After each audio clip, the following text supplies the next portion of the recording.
nice to have you with us. Tuesday, and that means it's time for us to be joined by Advocate Lance Brogden and to talk matters legal.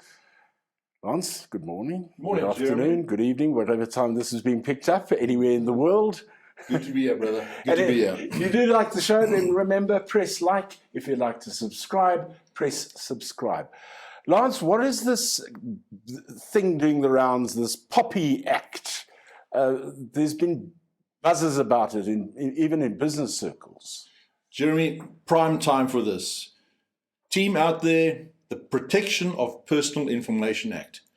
It is coming live, it is real, and it's with us. Basically, new strong piece of legislation which was put forward about a year ago, and it focuses on organizations and bodies to protect other people's information. It recognizes the right to privacy, which is enshrined in our Constitution, and it lays down certain regulations. It's the equivalent of the European of an act which they call the General Data Protection Regulation Act, and that's been around since about 2016. So this follows from that, and it involves a number of areas like direct marketing, automated decision making, the use of databases, and the protection thereof. What do organizations need, or what ducks do organizations need to get in a row before this act actually hits us? We better have them in a row already. It's real. So this has always been planned to kick off on 1 July 2021. And a year ago that was made visible.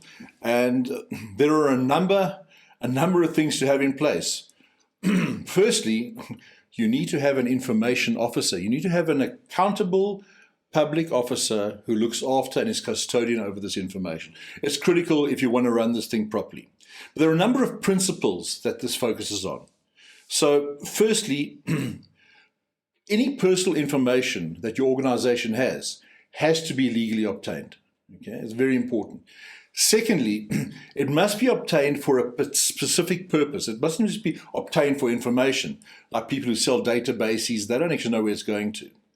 Thirdly, it may only be used for the purpose that it has been obtained. So, it's got to be valid information, etc.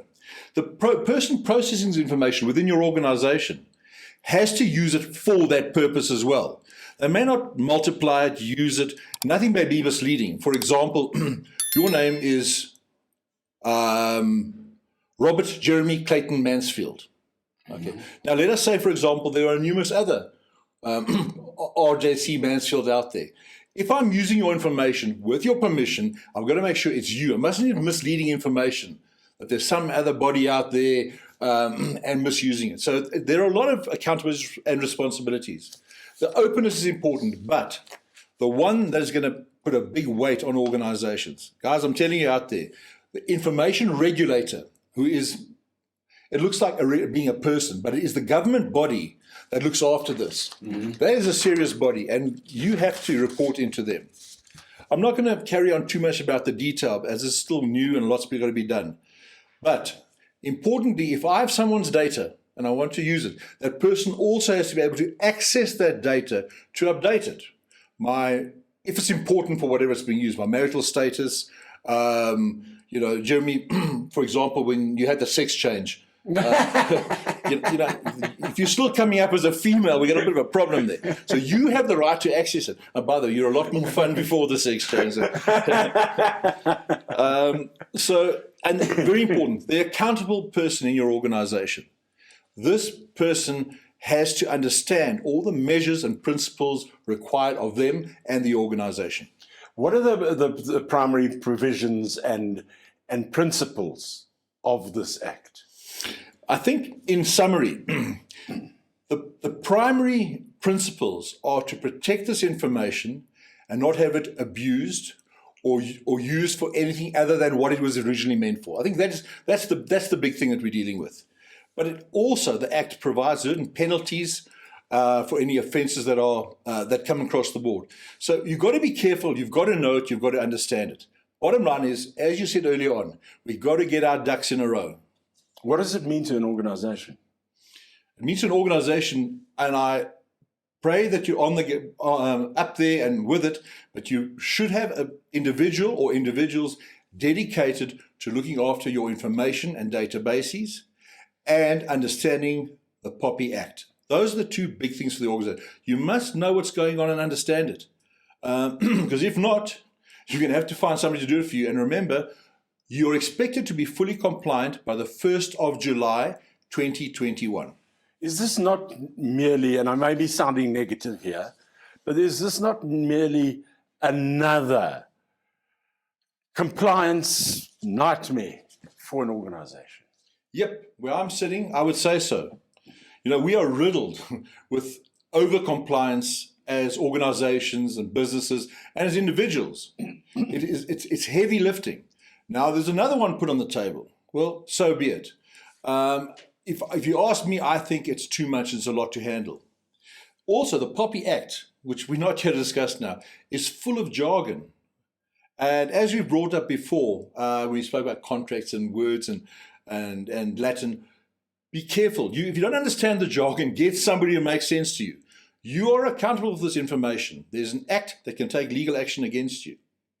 The other thing is, which worries me about it, and I think is a bit unsure, is the regulator, the government regulator, the department. When we say regulator, it always sounds like a person, but the department. I do not believe they're ready for this, because the administration of all of this, the checking and the balancing, but very importantly, the legal implications if we do not stick by the Popi Act. So there's a long way to go. My real advice, and I'll share with everybody now, is be on top of it. Okay? Earlier, the better. And if you're not, and if you feel you're falling behind, find people or bodies, organizations that can assist you. It's very important. Early days now, stay ahead of the game now, because this is going to become very important. Around the world, it is important. It's used properly. It is correct. It's new to us here. Get on top of it early. Lance, thank you very much for your advice. Thank you for your time, and nice to see you again. You too, Jim. Always great to be here, brother. I lie through my teeth when I say it's so nice to see you again. Every time to Lance Brogan. Nice to be with you once again, and we'll be back tomorrow with Dr. Vicky Skitter, talking things medical. As I said at the beginning of the show, if you like it, press the like button. If you'd like to subscribe, press the subscribe button. Until next time, bye-bye.